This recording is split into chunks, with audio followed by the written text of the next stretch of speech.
Well, hey, everybody. I am super excited to be here. First with my wife, Ericka Jones. He let me on the podcast. Yeah, finally. She's been begging to be on here for a while, so I hope everyone If you enjoys. want to hear more of me, Yeah, if you want click to hear and like more, and share. click and like. So I am here today with my good friend, Sam LaRobardiere. Did I say your name correctly? Did a great job. Awesome. Thank you. I really work hard on that. And Sam is the 2024 Business Person of the Year. We just awarded him the award at the Legends and Leaders just a few weeks ago.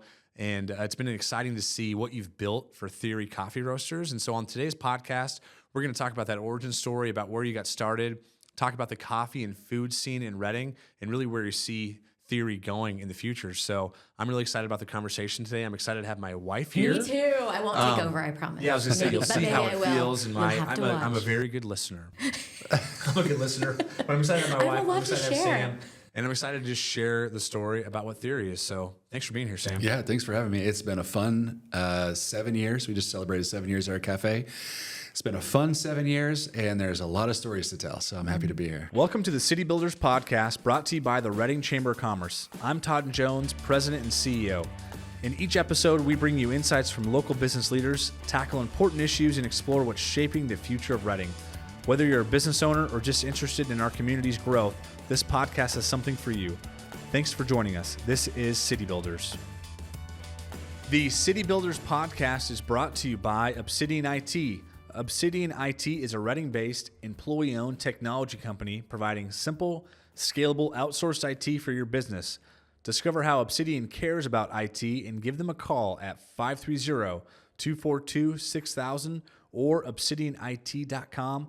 Obsidian keeps us running at the chamber, and we could not do business without them. Theory Coffee. Oh, yeah.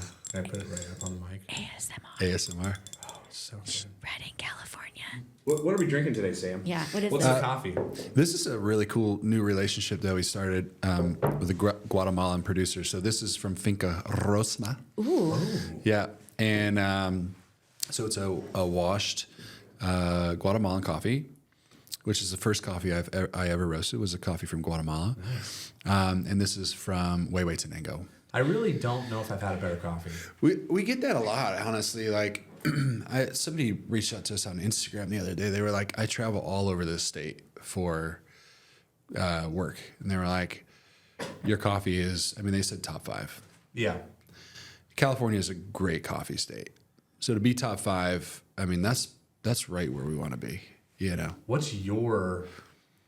Who's your hero in the coffee scene? What's your coffee hero from a brand perspective, not a roaster, because we're not going to know who the heck. From a brand perspective. Like what's like? I look up. I want to be like this.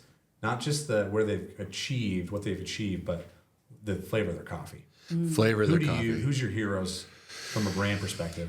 Well, I'd have to look at somebody like I have a few first thoughts, but now that you've quantified it like that, I would have to say, there's a couple brands. One is Verve. Oh yeah, So they're pretty popular. They're very popular. Yeah, you see them. SFO. They're all over the place. international. They've ebbed and flowed, but by and large, their coffee's still good, which is one of the things you don't see as companies start to scale. Yeah. Like, I love Blue Bottle, but Blue Bottle's coffee has really taken a dive. They sold out. They sold to Nestle right? Yeah. and Google, I think. Not that selling out's bad, Sam. I'm just saying if that gets to that point where you can sell it for however much Blue Bottle sold it for. Look at it. You do just offended him to his Yeah. core. That's his No. baby in Yeah. there. No, I would entertain, that You heard idea. it here on the Chamber Yeah. Podcast. I actually I'm trying to build a company, Yeah. not to sell, but to be able to sell if I wanted to sell. Right. I think that's a smart business move. You're not just a hobbyist. No, Clearly. You have 4 cafes. I'm You're all not in, dude. Yeah, you're all in. You're doing it. I'm all in. And that's what makes him, I think anyone can have a good product, but he also has good business sense, which is why he Yeah. won Business Man of the Year. Yeah. I mean, Yeah. tell us a little more. Okay, I have heard bits and pieces of your origin story. Okay. But the part that fascinates me the most is that is it true that you launched out of the Reading Library? What? You told us this story. Didn't you go to the library and get books You were reading and books? read the books? Roasting? Oh my gosh, Sam, you. Reading Library has Yes. a little cafe in it too. So Yes. I was Oh, like, not that. no. No. I mean, like research and like investigation and. Yeah. So Scout, when we opened Scout, I knew nothing about coffee really, and I knew almost nothing about business. You knew nothing about coffee or business, but you opened a coffee business. What were you doing I before? knew a little bit about coffee, but compared to what I know now, I would say you might as well call it nothing. What were you doing before? I was like mostly like a carpenter, so Yeah. finish carpenter. So I'd be like the trim Trades guy. and- yeah. Yeah, I'd be like the detail, the finish guy. What was the moment that got you to say, I don't want to be a carpenter anymore. I think I can do coffee. Yeah. So I was home roasting, just buying beans online, small quantities, different origins, like just exploring the different flavors of coffee. So I'd started to develop like a fascination with it. And when I moved here, a buddy of mine was roasting on a barbecue grill. And That's wild. yeah, so it was this converted barbecue grill. It had like a perforated stainless steel drum on this high-powered motor kind of spit system, if you can imagine a spit for like rotisserie. Like you get like a propane barbecue. Yeah, propane barbecue. And so I was roasting on my hot air popcorn popper a third of a cup at a time. Like, just like a level one. You couldn't consistent. mount So it. Yeah, funny. oh yeah. Super Yeah. consistent. Oh yeah, every time same results. And so I started roasting with this guy. His name's Justin Collins. Still see him probably once a year. And he's my biggest cheerleader. like, talk He's about like, the old oh my days." gosh. Remember when we were roasting on popcorn bubbers? Yeah. So when I got here, I started roasting alongside of him. I was just kind of like schlepping beans for him, and I was just whatever, hanging out around the bigger roaster. And this was roasting 8 pounds at a time. So I was roasting a third of a cup. He was roasting 8 pounds at a time. I was like, oh, this is amazing. So the first time that everything clicked is when he and I did a market together, and we started selling bags of coffee. And I was like, What was that brand? it was called Simply Nuts. That is. That's great.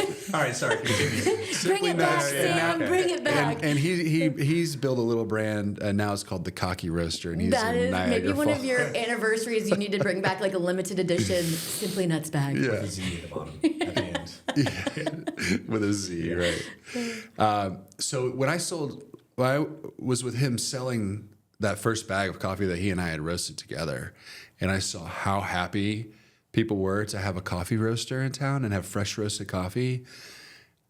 It clicked right then. The next day, I remember driving around town like, we could get our coffee in there and there, and we could sell our coffee over there. And so I just like started, like the business thing just started coming alive. Like I was like, who can I sell coffee to? It wasn't even my brand at the time. And wholesale was kind of the target at the time, or was Yeah, it? we were doing little pop-up events here and there, but they were just opportunistic. Most of it was actually he had one wholesale account, one paying account. The rest of it was just personal consumption and maybe like hand-to-hand like sales. Yeah. People just hitting him up like, hey, can I get 3 bags of that and 2 bags of this? So yeah, the business thing just started firing off. And that was the first time. I mean, I had made an attempt at a little remodeling business, a few years prior, but that was the first time I was like excited, like viscerally excited. My whole body was like, oh yeah, adrenaline. let's go do this. And you were like drinking a lot of coffee too, so you're excited. Oh, I was drinking a lot of coffee. Yeah, so I was amped. Yeah. Yeah. So that was when it really clicked that this is what I want to do with my life. And so instead of going on Amazon and like spending you just went to the Reading Library and checked out a bunch of books. And Yeah, thank you for bringing it back to your original question. Shameless plug for the Reading Shasta County Library. Yeah, Reading Library was Yeah. very helpful, and so we checked out some books. I checked out a bunch of books, stuff by what's the founder's name of Starbucks? Yeah. Yeah, That guy. That He guy. did great. Yeah, yes, we know that what you're guy. talking everybody knows his name until you have to Starbucks say guy. it. Yeah. And so I just started reading coffee books, business books, and also that's when I got involved with the EDC because the EDC was doing a lot of cool business stuff. Yeah. And they would just have these beer and bites meetings. Oh, I loved those. And beer and bites, you get to hear from a founder. Yeah. And there was free beer. Yeah. Bonus. And Sometimes bites. And some bites. Yes. Yeah. And so I would just go to every single one of those. It was like a steady diet of, books from the library and EDC events. And I was just like a sponge. And then I would also I had a lot of friends that were in business. And so I would just start taking them out for lunch and asking them all the questions about stuff I didn't know. You were still working your day job. I was still working my day job, which at the time. And raising a family. At the time was installing satellite dishes in Reading. Oh, Nice. Yeah. Those are so last decade. Satellite. Who gets a satellite? Also, All right, sorry. such a hot, sweaty It job. was awful. I'm And so you know sorry. the Black Widows under your crawl space? I don't want to know. Don't tell We me. were Oh my buddies. gosh. That made me stressed. I'm stretched scratching now. Mm-hmm. Oh, Sam. Yeah, so that was how I started building up my business acumen. And I would have meetings with people and they'd be like, oh, you need to, if you're creating a partnership, you need to put in a clawback clause. And I'd be like, yeah. And I'm like, I don't know what the heck that means. So then I'd go on like Investopedia or whatever. I would just take notes on all the words that I didn't understand. And I would just note, and this is what equity you should do. Yeah, and I would just go home and like research what does this word mean, and it would just kind of bunny trail me down the business path, and so that became also exciting. So pairing the two together was just like a perfect match for me, to be honest. Yeah. He went from a passionate idea, and then now 6 years later, you've built a culture in a small community that didn't see a culture before. And I would say that's what quantifies you now as an expert. How does it feel to be considered a coffee expert and business expert? Yeah, it's still, it's really cool and it's really honoring. It's still I'm just I grew up on a farm, went to the Marine Corps, I was enlisted. Hoorah. I wasn't an officer, hoorah. So when people are like, you're an expert, I'm still living into that, but I think it fits, Yeah. I love it. I love it, but I also love feeling a little naive, right? Because that really keeps me pushing. It keeps me driving. Keeps you humble. I don't ever, people are like, oh, how does it feel now that you made it? I'm like, what are you even talking about? No, I don't think I'll ever feel like I made it. Yeah. Right. Or I don't think I'll ever feel like I'm an expert, because I think that if I do, and this may not be true, but this is how I feel. Not feeling like that makes me want to be better. It makes me want to learn more and keep pushing and keep going. I'm proud of where we're at, and I'm proud of what we've built. And I love, one of my favorite things now is being around coffee people and, getting all the questions. How did you build it? How did you, how did you go from, because most people that are in coffee, the vast majority are at one shop and a little bit of wholesale, and they're trying to figure out how to make a living out of it, so everybody wants to know, how do you grow this thing? And so it's fun being able to sit down with them and share the process and inspire. That's probably the most fun part about where I am right now. Yeah. So you have a Scout coffee cup in front of you. So I want to go back to the story a little bit of your origin story. What's Scout? Who's Scout Coffee? Scout Coffee started when that guy Justin decided to move back to New York, where he was from, and he offered to sell me his barbecue grill roaster, Sweet. a couple 100 pounds of coffee, and his one paying wholesale account. Wow. And So you're buying a business. I was buying a business. Yeah. So the thing is, I didn't have the money to buy the business because we had, just gone through, we moved out here because we had gone through a foreclosure, and we're just going to okay, we'll be here for 3 years. We'll lick our wounds, clean up our credit, and then we'll get back after it and we'll figure out what to do next. So we were broke, but we needed a second car, and I had bought this, probably wasn't the smartest move, but it worked out. So I bought this old 1977 or 76 International Scout. Nice. And so... Is that a van? OD green? No, Oh. no, it was like monochrome gray. What is, I don't know what that is. It's It's like real a van. badass SUV. It's like the first SUV. It was like the competitor with We the are Jeep. not getting one. Oh, We're gonna you get No, we're might. not. Oh, Yeah, you you're might. gonna- Oh, you might. Yeah. There. So I bought that for like, found it for like $3,000. Bought it for $3,000, and then it'd been declared, after I bought it, been declared a national icon, and so the price. It's cool. It's real. Are it's you cool. The price kidding went me, up on it, Sam? so, yeah. You just like low key just bought an investment. I guess, yeah.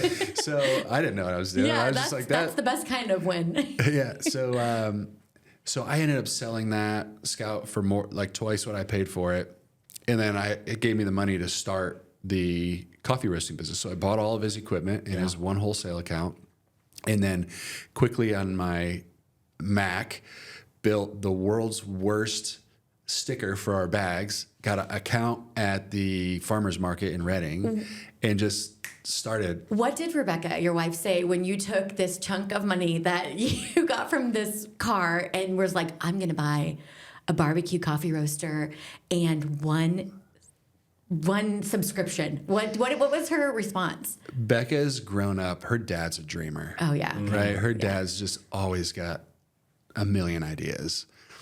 And she was used to that. She was like, let's go. Yeah. But I don't want to dog on her dad, but I was doing it. And so Yeah. she was behind it. She was Yeah. like, okay, you're not just dreaming about something, you're doing Let's it. Well, yeah, roast that's one some of my coffee. favorite things, and we spent a lot of time together in Startup Reading. And one of my favorite sayings in Startup Reading is, "Ideas are inherently worthless." Right. It's really all about action and doing it. you gotta get which after it. Obviously, you've done. You Yeah. did it. Yep. So that was the inception of Scout Coffee. So sold the Scout to buy the coffee roaster, named the company Scout Coffee after the sacrificial international scout, and National icon. Yeah, national icon. And that was the beginning of the coffee business. These stories are so fun to hear because you just don't realize the like true blood, sweat, tears, Yeah. Yeah. sacrifice that goes into bringing something to life. Like it's not as easy as just getting a bunch of money, building a restaurant or building a spot. You have to. It's like such a process. Yeah, and from Becca's perspective, like we went from a much needed second car. Yeah, to one. To selling it, the one car again, and so She is a good woman. She is a good woman. She's a good woman. She's been very supportive along the way. Yeah. I mean, I remember when Todd first was like, hey, there's this guy roasting coffee in town. Let's go try some. I was like, sure, great. You know, we went down to the farmer's market. Actually, I think it was a different market. I don't remember where It it was the one at the popped City up. Hall. Yeah. City Oh, Hall. that's right. Yeah. And That Todd was was the like, big this one. guy, I really like him. He's super cool. And we bought, but your kids were like underneath the table. Oh, yeah. Your whole family was there and you Oh, were yeah. just slinging coffee and you were so excited. Did you have an orange slice in it? Oh yeah, in the cold brew. Oh, that's right. That was You the still do first that. Yeah, we time. still do that, That was yeah. the first time I had like an orange slice in my coffee, and I wasn't sure what was happening, but I was like, "That okay," and it was that was my first experience of like, wow, this is complex and different, Yeah. and I felt like I was doing something very exciting on a Saturday morning. It was Fancy. fun. And I Very wanna know, fancy. we've talked about this quite a few times. The first time I had coffee, a craft coffee, third wave coffee, was probably Sight Glass Coffee in San Francisco, which is a pretty good coffee. They're a good It's coffee good restaurant. coffee. Yeah. It's a cool spot. Yep. And I thought it was terrible. Someone bought us a natural process. Oh yeah, when we lived in the Bay, I remember now. they but were green. And so it was a natural process, very lightly roasted, and I was like, this is awful. Yeah. This is not good. We had, pre-ground Folgers. So It was Costco. Okay, yeah, it was or not something. Folgers. Well, okay. we started to. So I didn't know, and there was a few craft coffee roasters in town when you had started, but I still didn't. I thought that adoption was going to take some time. So how were you received when you first started selling coffee? I think the Scout days were a little slow. Well received by a few people, and then fast forward to the Theory days. So me and a guy named Jason Miller, who was a barista and a small coffee roaster in town, went on a trip with Stu from Heritage. the three of us went on a trip together to Nicaragua to go to Origin for the first time. Dude, that's so fun. Yeah. And so all three of us went together because we were all small. So we were like, well, maybe combined we can, bring back some coffee. You know? And so Jason and I would get into these conversations of like, oh, when I open a shop, I want to have this equipment, or when I want to have this culture, and I want to do this. And it was always like, oh yeah, me too. Oh yeah, I want to do that too. That's the thing I'm looking at. And so when we got back, I was just like, man, this guy, we're either going to compete really hard for a long time, or we could collaborate. Like we could consider joining forces and do something together. And so I pitched the idea to him over some tacos, and in Nicaragua? No, this was when we had gotten back. And so it didn't take long before he and I had agreed on like to do a business together, equity split, like all those beer and bites came right back. Yeah. And so then and then we found the downtown location. Yeah. My friend Jack Burgess texted me. He said, I found your location. And I was like, I'll be right down. And he's got an eye for creative. He probably saw what could be. And he also has a great beard. Like he has a great beard. Yeah, I know. I feel like I owe part of my, nice white beard to envying Jack's beard. That's where all great style comes that's from. the beard I want. Inspiration. Yeah, Good. such a good beard. And then Jason Todd, Odell you will can have a grow white one. beard someday too. Someday. And there'll be a white beard club. Someday he's Someday going he'll to be able have to grow a a beard. Not today. Not today. It's a little bit. So anyway, we found that we went and saw that building, and immediately reached out to the owner, and I was like, hey, I want to lease your building. And we were small potatoes at that time, like still doing a few pop-up. Jason and I combined forces. Now we were doing pop-up events together. We had bought a trailer, or we hadn't bought a trailer, but we went and looked at a trailer, and we negotiated a really cool deal so that the owner of the trailer functioned as our investor. A lot of creative deals to get us to where we were today. The building was another one where I reached out to the owner. The owner was like, yeah, he's getting older, really cool guy, but he's like, I'm getting older. I want to get out of this whole, like, he had a bunch of offices. There's a bunch of offices upstairs. Yeah. And so he was just kind of like going to lease out spaces, onesies, twosies.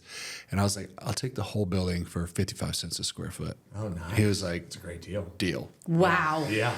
It was in shambles. I was going to say, it was a good deal. However, put a lot of money in there. Yeah. So immediately, Jason and I renovated the upstairs offices, leased all the spaces to our friends. Susie Burgess ended up putting her studio in there. Ryan Russell was in there. Oh, that's right. Yeah. Where the roaster is now. Where the roaster is. That's right. But that space is so we're doing the pop-up events. We had the trailer, so people could see like this progression of like, okay, they're growing a little bit. And then we got the building, and we started doing pop-ups in there. And that's where we started embracing. So our original it's Theory Coffee Roasters now. Yeah. It was Theory Collaborative. That's right. And so the mentality was like, let's embrace a collaborative business model. So collaboration for us was, let's invite all of our friends, and we'll do these makers markets, these pop-ups. And we'll make sure that everything here is of good quality, that when people come, they have a good experience. So we kind of gutted that California Street location and then started doing pop-ups.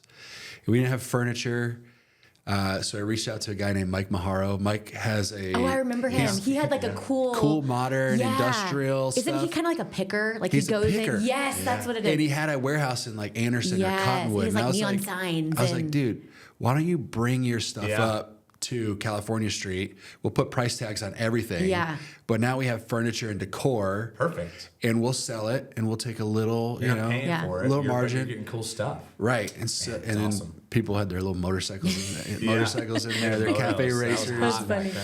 And so we started doing these cool pop-ups, and that's when I think the adoption came. Like people were like, okay, these guys are doing cool stuff. They're bringing the community together. There's a lot of pop-up markets now. There weren't pop-up markets back then. Yeah. So Amy, Jason's wife, was really responsible for like coordinating all of that. And so those events, the collaborative events, where we all brought our customer base together into the same room. Yeah. is what really created the momentum and the adoption of theory. That's awesome. Yeah. I remember you guys were slinging piccolos like crazy. Everyone Piccolo was drinking lattes. piccolos and affogatos and particle board floors. And Yeah. it was a vibe. This It must have was. been It was rough. This must have been around the first time that Todd was like, "We're gonna get a subscription for our house, and we're That's gonna bring it awesome. home." Maybe a little bit earlier than later. that. A little bit later Okay. than that. The roastery was in. All the stuff was going before we got a subscription, and now we exclusively drink Yeah. Theory coffee. Todd at home. fell real hard for Yeah. sand. You know, some and people are whiskey connoisseurs or wine connoisseurs. I like to think of myself as a coffee. Coffee's like my thing. He Yeah. It's like when the we thing. I'm okay spending money on a good roaster, good beans, because at the end of the Yeah. day, I've done the math, and my cost per cup at home is about 87 cents. Yeah. So Yeah. it's pretty It's affordable. not too shabby. And I get world class coffee. when It's amazing. we go on vacation, I have to mentally pencil in at least an hour and a half of drive time for Todd just to Explore. map out. No, he Find the local finds roasters. it. Yeah, I'll like I find already them. know he's done this. He's found the roasters, and we have to drive there. And then I have the boys in the car that are going just Yeah. bananas while Todd's in the line. But we experience. It's a thing. It is. I wanna It's find the his. local roasters. He's like Yeah. a coffee vacation specialist. That's what I look for. That's how It's I amazing. vacation. It's so fun. I'm like, And I He get loves it. recommendations from you. And Yep. we got some in our road trip last year in Salt Lake City. I can't recall the honeysuckle. honeysuckle. the We honeysuckle. went and got some honeysuckle and bought some beans, but they also carry Theory. They did at the time. So Yeah. They still do, yeah. that's amazing. Yeah, So your they're, coffee's- they're a your great coffee account. now has really a national reach. Yeah, we have accounts all over the U.S. Yeah. That's We have one as far as Florida. We have them in Texas, Utah. Weren't you in Twitter for a little bit? We were the coffee were the- coffee provider for Twitter I mean, headquarters. come for a on, full year. Sam, that's yeah. so cool. That is so cool. We had to compete for that account. Well, of course you did. You we had to probably compete had to. against Sightglass. Yeah. Oh, really? yeah. Yeah, we They're had right to- down the road. Really. I mean, we it's had to not that compete far. against I mean- all the like really good roasters down there, and they're all great. I'm not. And it must have just been by flavor because obviously like they're used to bringing in coffee all the time. So Yeah. this was it an employee selected? Yes. That's such an honor. Yeah. That's really cool. People's choice. What kind of coffee do I like? I forget. It's always the. Washed Ethiopias. That's our household favorite. Washed Ethiopias. Good Sometimes he'll choice. bring a different one home, and I'm like, "What is this?" Yeah. It's theory. I can just taste the difference now, and I'm like, "This is not my. This is too floral, or this is Natural, Yeah. carbonic maceration. Yeah, I've really There's all these honed- things, you know. Yep. Yeah. Yeah. There's a lot. I think coffee's in a golden era right now with fermentation projects. So, coffee has taken a lot of, I think, inspiration from the wine industry, and so now they're doing a lot of really, funky like yeast inoculations, extended fermentations. Like fermenting is part of the coffee process. Yeah. But you can we have this coffee right now that's a pink bourbon from Colombia. It's a cold fermentation. So they really slow down the fermentation process. And by controlling that, they can really amplify aroma and flavor. So there's a lot going on in the coffee world that I love washed coffees, and I would probably drink washed coffees like 90% of the time. But there's some wild, fun. When I come in, stuff going When on. I come in, I like the the coffee new world. flavors. When I go Yeah. try somewhere new, in the morning, however, we like to have that Yeah. wash kind of, really Rich. comforting, Yeah. rich, more of a classic profile. But I love the new stuff too. It's a lot Have of you fun. ever had that weird cat one where the cat Oh, eats it and then I is have. that it? You have? Where Yes. did you have it? Jenny from who used to manage Cafe Pagado, somebody had gifted some to her, and she brewed some. I for me. mean, listen, if you're gonna do a special event, I think you should just like bring in a little bit. it's not that good. And it's not. Why do people say it's so good? It's because Just so people know, like cat eats it and then they. There are a lot of what I would call gimmicks Oh, in coffee the gimmicks. coffee world, and that's, in my opinion, mostly a gimmick. I'm not saying it's bad, but if you took the coffee that wasn't digested by the civet Oh, the cat, civet. and the coffee that was digested, and you scored them, because you can score coffee objectively, like you can score wines. Typically, I think that the coffee that wasn't digested by the civet would score better. That's amazing. So Sam, you're here, like we said in the introduction, because you're the 2024 Business Person of the Year. So we've talked a lot about the craft and kind of where you've come from, but again, you're not only a great coffee roaster, but you're building this business. And so talk about some of the awards that you've won, because I think that's something that has really made you stand out in a relatively competitive coffee scene in Reading. We have a lot of good roasters. That's right. And so, but you've taken it to another level. So tell us about some of the awards that you've won. I think it's Eden Bakery. What? Yep. What? Eden Bakery is so good. I know, but I'm just saying, I think that's what really escalated things quickly was the caramelized onion. Where is that still there? No, that's a seasonal. No, It's in summer. it's so good. I would just give my life for that. It's so good. Okay, continue. That was a good one. It's so good. So early on, we started competing, and I just thought, like, I love Reading. I want to be a great coffee shop for Reading, but my vision is like, how do we become, bigger than Reading? Not. How do we get out? How do we get outside the bounds of Reading? Because, in Reading there's a smaller wholesale market. Like, we do have some accounts around town, but that runs out really quick for people that are looking for our very specific type of coffee. So I was like, well, what if we started competing? Like, that could be a cool way to kind of separate ourselves from the pack if we're good at it, you know? And people have been like, yeah, your coffee's good.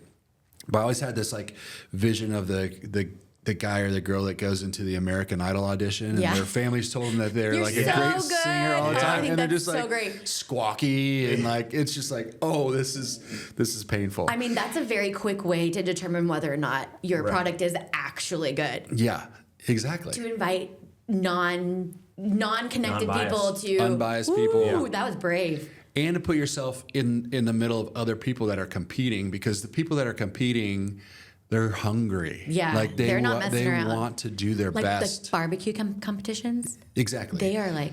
Yeah. So this is that for coffee or wine, right? Yeah. And so we sent our coffee off to the Golden Bean competition. It was in Portland. And I roasted all of our coffee, and then I sent it up to Portland, and then I took Noah, my son, out on a camping trip.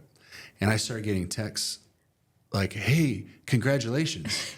And I was like, I kind of forgot that I sent it in, and that it was like being judged that weekend. And so I started reaching out to these people. I'm like, for what? Like, what happened? They're like, you just took the gold medal in the espresso category at the Golden Bean. And I was like, how many gold medals did they give away? They're like, one. I was like, how many coffees? You're like, does everyone get a gold medal? I was like, how many coffees are entered? They're like 1,000. I'm like, oh my gosh. And we took the gold, and then we got two silver medals and a bronze medal in that same competition. And so we almost won the entire thing the first year we entered. And I was like, what the heck? Fluke. I'm like, oh, that's got to be a fluke. So then the next competition was Twitter headquarters. And I was like, all right, we'll go down to Twitter headquarters and we'll. You're brewing it there on site. Yeah, you're brewing on site, and you're brewing for all the Twitter employees. They called them the tweeps. Yeah. And it's a people's choice. Yeah.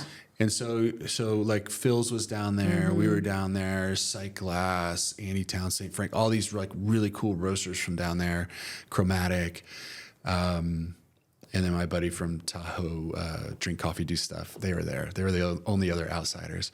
So we brewed up the coffee for all the Twitter employees, and found out that we won that competition. So the prize for winning that competition was to become Twitter headquarters roaster for all of their. They do a lot of coffie. We're doing like over 300 pounds a week. Wow, that's amazing. For Twitter. So you're winning business. You're winning an account. So won the account. Yeah, which was great. Which put me down at Twitter headquarters a lot, which was fun. Yeah, I know, that was fun being there. Yeah. It's inspiring. Yeah. It's part of the business thing that just kept like coming alive. Took a lot of inspiration over the years from like the tech industry. So did that, competed ended up competing. I think last year was a really good year for us. So we competed in the U.S. Coffee Roasting Championships and Golden Bean. So Golden Bean, we ended up the overall winner. So So not just winning medals, but we won the big trophy. Yeah. Overall winner in the small chain category. So if you have more than 3 shops, you get to enter the small chain category. So overall winner in the small chain category, and then I found my way to the podium At U.S. Coffee Champs. So I was top 6 in U.S. Coffee Champs. So that was a really good year. And then last year I ended up winning what's called the Roastronics Pro Cup. This is a roasting manufacturer put on a roasting competition similar to the U.S. Coffee Champs, where they give you 4 different coffees.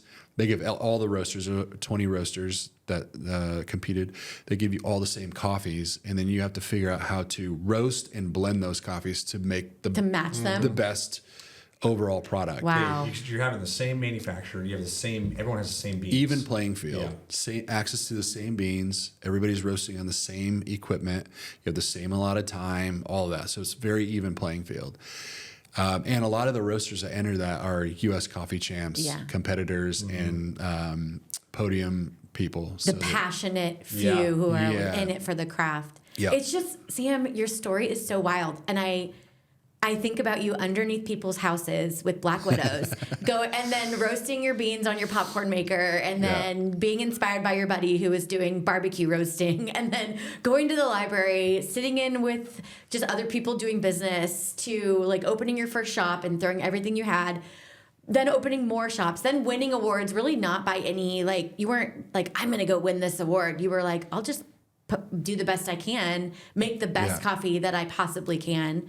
Your product became excellent. Yeah. And other people from all over the world are validating that externally. Right. Your community is saying, we are really glad you're here. You have 52 employees? 54. 54 employees.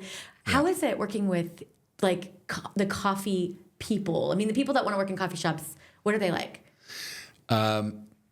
They're very different depending on where you're at, and but by and large, like, our people are, I would say, like salt of the earth. Yeah.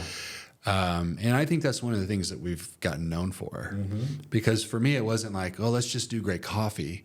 Let's also treat people really well. So when you come in, I want you to have a really good experience. So I typically hire people that my like main criteria for hiring someone is like, do I want to hang out with you? Are you friendly? Do I want to spend? Do I want to spend more time with you? Because if I want to spend more time with them, so do our customers. Right. And so there's this, like, it just creates this culture of, they're hardworking. The one interview question I love to ask: tell me the story of where you learned your work ethic. Who taught you? Oh, that is a good story. Isn't that That is a good question. That's really good. Tell me that story. Yeah. And in that story, you can hear, or this very specific person that they watched do these specific things that required something of them, and they now have, it's something that's already in them. It's not something that you have to be like, work harder, sweet, Reminder. just stand around, like, no, very industrious team. And then what happens? What's that? Get your hands out of your pockets. Get your hands out of your pockets. And I guess you could probably your feet. You could probably Marine Corps. Is that a Marine thing? Yeah. Oh, that's why I didn't get it. I was like, what are you guys talking about? Is that, like, do you find that when you ask that question in an interview that you can weed out, like, pretty quickly who is like, I want to work at a coffee shop, and who is like, I will work, and like have an owner mentality kind of? Yeah. You do weed it out for the most part. Yeah. And then what happens over time is that when you have enough of these people, they create a culture. Yeah. And the culture is, when you're at Theory, you treat people well, you make good drinks consistently. Right. And you work hard. Yeah. And so, and that's rewarding. Right. It's not like me being like, oh, do the hard work. Right. When you come home from a hard day's worth of work and you gave your all, and your integrity's intact, and you treated people kindly, and you served great drinks, like, that is inherently a reward. Yeah. And people cut from that cloth last. Yeah. And I think one of the great things about Theory that I appreciate is when I first started drinking craft coffee, I'd get it from you at the farmer's market, and there's a lot of great places in town.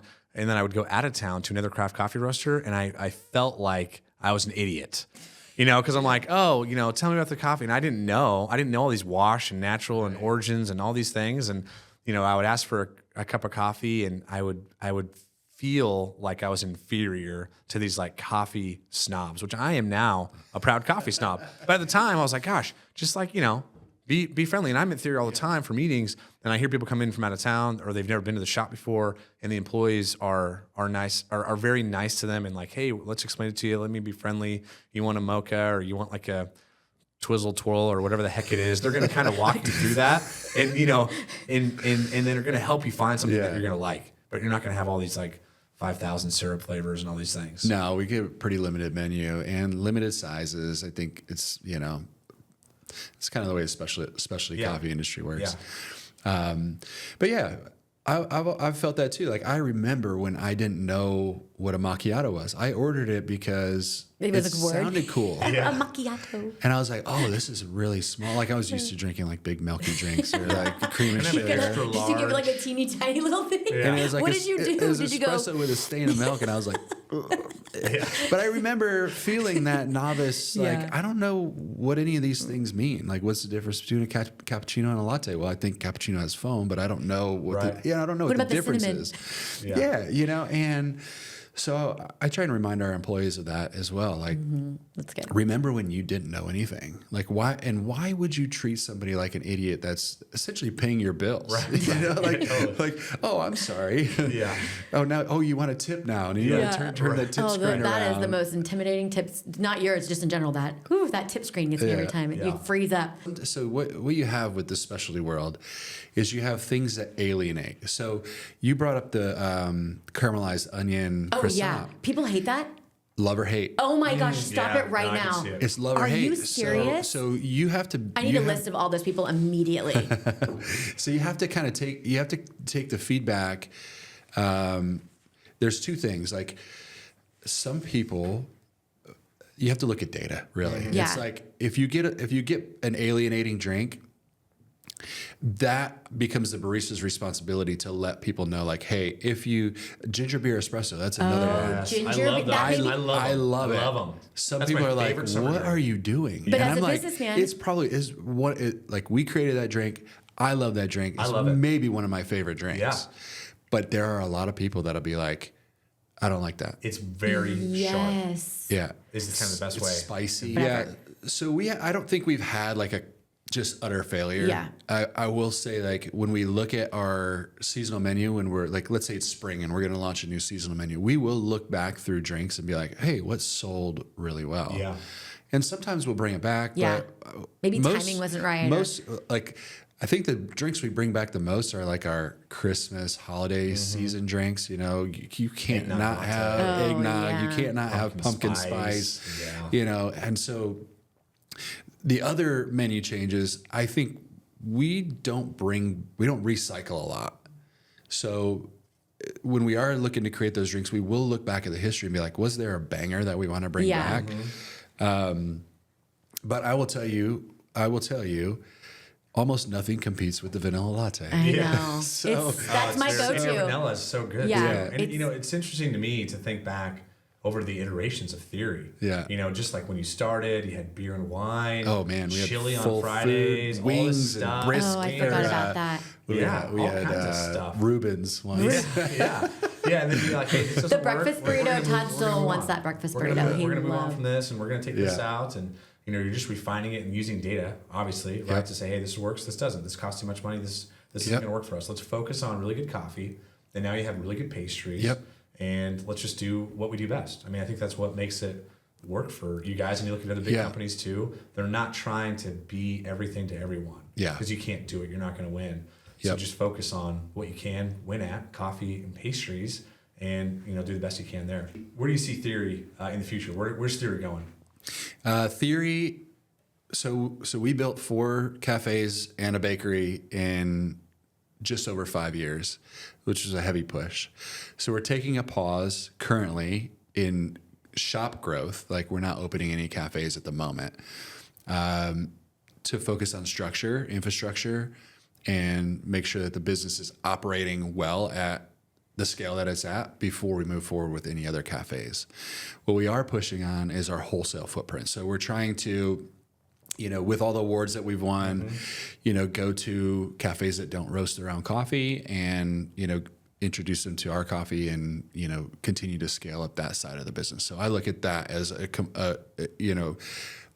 completely different side of the business almost than the cafe. And that's always been a big focus for you. It has, although when you're dedicating so much time and attention to opening cafes at the pace that we did, a lot slips through the cracks on that side. So this last year, we put a lot of focus and attention on that side and the wholesale side, not including our own accounts that we service. What I mean, our own accounts, I mean the roastery sells to the cafes, the Theory cafes. We grew that 36% last year. Wow. So I think we can do that again this year. And that's just by being a little bit more intentional. And so if we can be a lot more intentional, I think we can, scale that side up pretty easily. Bigger roaster, maybe a larger roasting facility, that sort of thing. So that's where we're working on growth at the moment. That's amazing. What's the one thing that you can look back on and say, what was I thinking? Why did I do this? Yeah.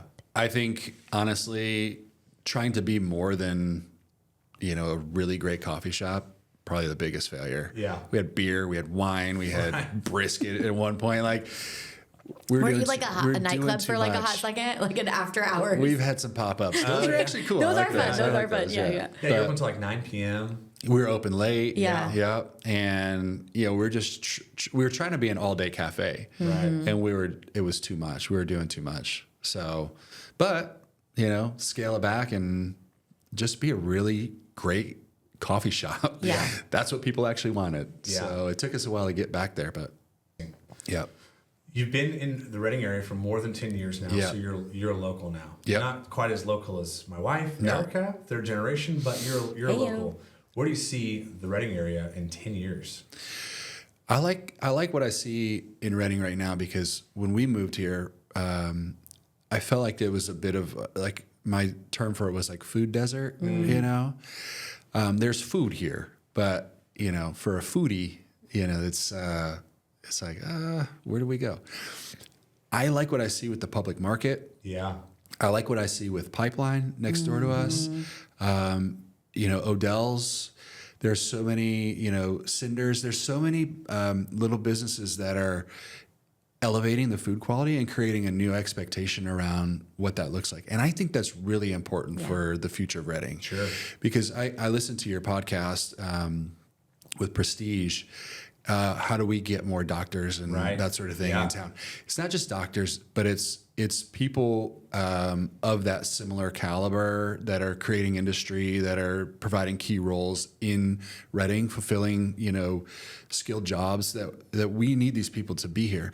So I think the food and beverage industry is what's really going to make Reading sticky. Yeah. So the more that we elevate the food and beverage and give people something to do, somewhere to go, places where community can connect and happen, the more we get connected with one another, the harder it is to leave. Yeah. And the easier it is to come and to stay. And so I really think that hospitality and the food and beverage industry plays a major role in what we're going to see in Reading in the next 10 years.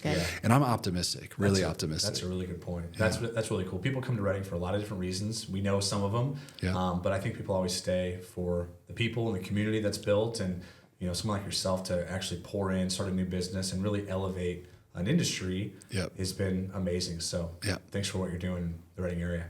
Yeah, thanks to you. You've helped a lot along the way. I appreciate it, and it's been fun. Building a business in Reading. Awesome. Well, thanks for being here, Sam. I really appreciate it. Yeah. The City Builders podcast is brought to you by Obsidian IT. Obsidian IT is a Reading-based, employee-owned technology company providing simple, scalable, outsourced IT for your business.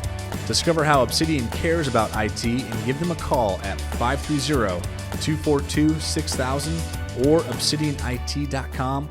Obsidian keeps us running at the chamber, and we could not do business without them.